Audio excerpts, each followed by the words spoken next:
नमस्कार, मैं हूं अश्विनी वानखड़े। कृषि जागरण एग्री न्यूज बुलेटिन में आपका स्वागत है। आइए नजर डालते हैं आज की कृषि से जुड़ी सबसे बड़ी खबरों पर। Krishi Jagran and agriculture world के editor in chief MC Dominic और डायरेक्टर शाइनी डोमिनिक की उपस्थिति में आज कृषि जागरण के एडिटोरियल डिपार्टमेंट के नए ऑफिस का उद्घाटन राष्ट्रीय बीज निगम लिमिटेड के सीएमडी विनोद कुमार गौड़ द्वारा किया गया। इस मौके पर एनएससी के सीएमडी ने क्या कुछ कहा, आइए जानते हैं। एग्रीकल्चर और total area of India is only 2.5%, maybe 2.15%. Total water availability in India is only say 4 to 5%. But see the population pressure of the world. To compare, this is the world area. This is our percentage, but we are having 70+% of the population which is dependent on the world. On Indian population is 17.5% also. So you can just imagine what pressure on us is there and how much important agriculture is for this country.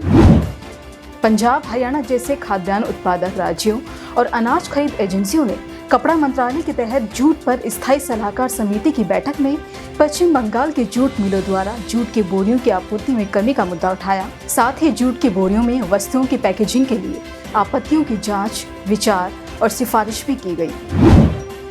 केंद्र सरकार ने बीज उद्योग से कहा कि वे असली कृषि बीजों के प्रमाणीकरण में पारदर्शिता लाए। हालांकि सरकार की ओर से यह आश्वासन दिया गया है कि वे बीज उद्योग की चिंताओं के समाधान का प्रयास जरूर करेंगी।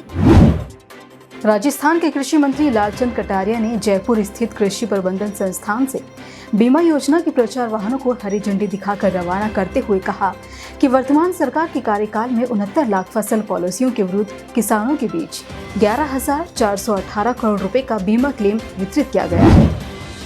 किसान अब पारंपरिक फसलों को छोड़कर नकदी फसलों की खेती की तरफ रुख कर रहे हैं। अंजीर भी इसी तरह का पौधा है जिसकी व्यावसायिक खेती की जा सकती है। साथ ही अंजीर का एक बार पौध लगाने के बाद किसान कम से कम 30 साल तक पैदावार हासिल कर सकते हैं। यही वजह है कि इसमें ज्यादा मुनाफा कमाया जा सकता है। हिमाचल प्रदेश में किसानों और बागवानों को पहली बार क्रेट खरीदने के लिए सरकार 134 रुपए सब्सिडी देगी। पहले चरण में प्रदेश सरकार 1.5 लाख क्रेट उपलब्ध करवाएगी, जिससे फसलों की पैकिंग के लिए इन क्रेटों का बार बार इस्तेमाल किया जा सके। आपको बता दें कि प्लास्टिक के एक क्रेट की कीमत 335 से 320 रुपए है। कृषि जागरण सोशल प्लेटफॉर्म के जरिए किसानों की बातें, समस्याएं, समाधान और सफलताओं को पहुंचाने के लिए कई तरह के कार्यक्रमों का आयोजन करता है। इन्हीं में से एक है फार्मर द ब्रांड प्रोग्राम, जो इस सप्ताह कृषि जागरण के फेसबुक स्टेट पेजेस पर लाइव किया गया, जिसमें रांची के किसान राजकमल प्रसाद ने अपने ब्रांड से जुड़ी जानकारी शेयर की।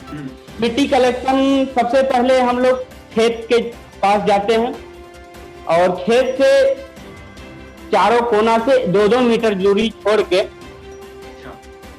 और वहां से खरपतवार हटा के उसको भी आकार बना के 15 सेंटीमीटर गहरा है। अच्छा जी।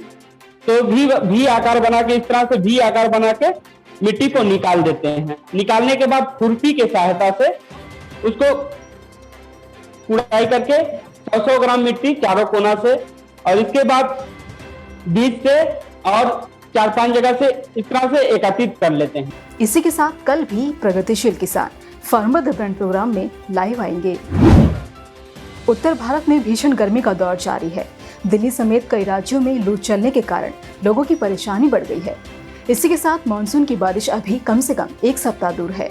मौसम विभाग के मुताबिक दिल्ली का अधिकतम तापमान 43.6 डिग्री सेल्सियस जबकि न्यूनतम तापमान 31.7 डिग्री सेल्सियस दर्ज किया गया है।